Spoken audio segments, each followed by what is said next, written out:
Pýtame sa Andreho Greipela, ako on videl včerajšiu situáciu pri dojazde vo Viteli. Zostrih zo záverečného finišu som si viackrát prezrel, pretože hneď po dojazde som samozrejme nemal k dispozícii spomalené zábery. Až teraz. Aj preto som najskôr reagoval podráždenie, ale následne som si svoj omyl priznal.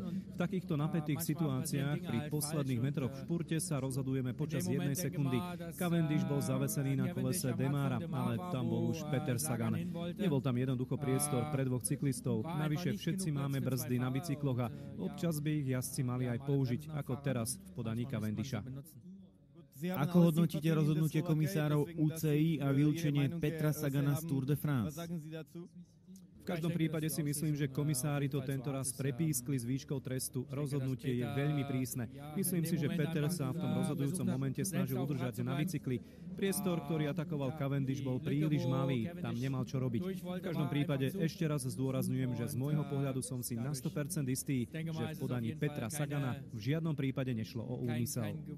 War es nicht gewollt von Peter, jemanden zu Fall zu bringen.